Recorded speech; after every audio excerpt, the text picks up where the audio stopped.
మాజీ మంత్రి జోగి రమేష్ కు మరోసారి పోలీసులు నోటీసులు పంపారు. చంద్రబాబు నివాసంపై దాడి కేసులో విచారణకి రావాలని నోటీసులు ఇచ్చారు. ఈ క్రమంలో మధ్యాహ్నం 2 గంటలకు విచారణకి వెళ్లనున్నారు. ఇప్పటికే ఒకసారి విచారణకి హాజరయ్యారు. మరోవైపు నేడు విచారణకి హాజరు కావాలని జోగి రమేష్ తో పాటు మరికొందరికి కూడా నోటీసులు అందజేశారు.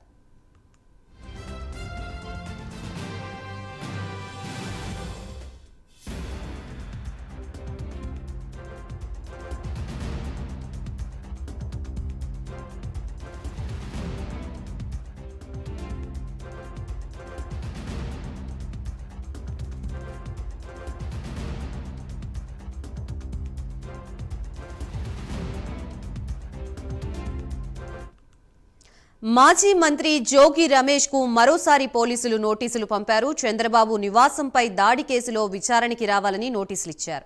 ఈ క్రమంలో మధ్యాహ్నం 2 గంటలకి విచారణకి వెళ్లనున్నారు. ఇప్పటికే ఒకసారి విచారణకు హాజరయ్యారు. మరోవైపు నేడు విచారణకి హాజరు కావాలని జోగి రమేష్ తో పాటు మరికొందరికి కూడా నోటీసులు అందజేశారు.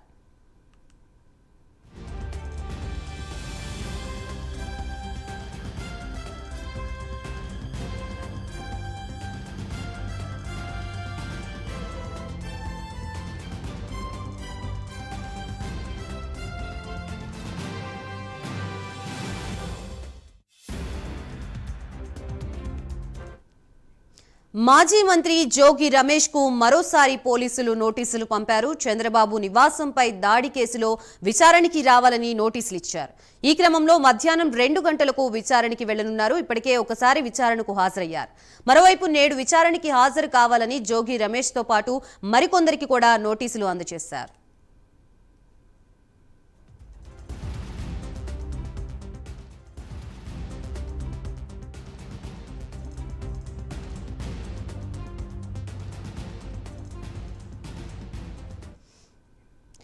చంద్రబాబు నివాసంపై దాడి కేసుకు సంబంధించి మాజీ మంత్రి జోగి రమేష్ ని ఈరోజు నోటీసులు ఇచ్చినట్లుగా తెలుస్తుంది విచారణ క్రమని. దీనికి సంబంధించి పూర్తి అప్డేట్స్ ఇవ్వడానికి మా ప్రతినిధి మధు సిద్ధంగా ఉన్నారు. మధు, చెప్పండి. మాజీ మంత్రి జోగి రమేష్ కి ఈ రోజు నోటీసులు జారీ చేయడం జరిగింది. అయితే కనుక ఏదైతే చంద్రబాబు ఇంటి దాడి కేసులో ఏదైతే ప్రధాన నిందితుడుగా ఆరోపణలు పేర్కొంటున్నారో జోగి రమేష్ ను, అతను ఈ రోజు 2 గంటలకి మంగళగిరి పోలీస్ స్టేషన్ కి హాజరవ్వాలనేది కూడా పేర్కొనడం జరిగింది. అయితే కనుక ఇతనితో పాటు అతని నుంచి ఎవరైతే ఈ దాడికి బాధపడిన వాళ్ళు ఎవరైతే ఉన్నారో నాగిరెడ్డి గాని, సూరగంటి స్వామి గాని, ఆ తర్వాత బొల్ల అనిల్ కుమార్ గాని ఎవరైతే ఉన్నారో 15 మంది నిందితులు కూడా హాజరు కావాలనేది నోటీసులో పేర్కొనడం జరిగింది.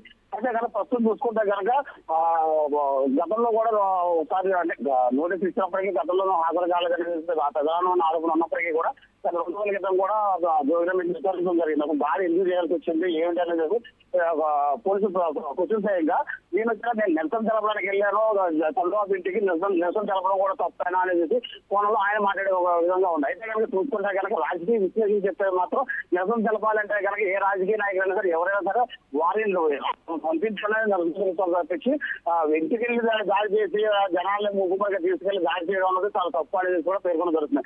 అయితే ఏదేమైనప్పటికీ కూడా చూసుకుంటే కనుక ఈ రోజు 2 గంటలకి జోగి రమేష్ విచారణకు హాజరవుతాడు. అతని అంశంతో పాటు ఏ దాన్ని మాత్రం ఆలోచించాల్సిన పరిస్థితి అయితే ఉంది. అయితే కనుక ఈ రోజు కంపల్సరీ హాజరు కావాలి, లేదా పక్షంలో అయితే కనుక అంటే బెయిల్ పిటిషన్ కూడా వేస్తే అది కూడా ఈ రోజు విచారణ కావస్తుంది. అదే ఈ విచారణ అయిన తర్వాత అతనికి బెయిల్ మంజూరు చేస్తారా లేకపోతే పోల్ని పెడుతుందా న్యాయమూర్తులు కూడా తీసుకోవాలని పరిస్థితి కనిపిస్తూ ఉంది. అయితే కనుక ఏదేమైనప్పటికీ ఈ రోజు మాత్రం 2 గంటల మాత్రం అంశంతో పాటు జోగి రమేష్ మంగళగిరి పోలీసులకి వెళ్ళి విచారణలో పాల్గొంటాడో లేదని వేచి చూడాల్సిన అవసరం ఎంతైనా ఉంది. Gayatri. Right, thank you Madhu.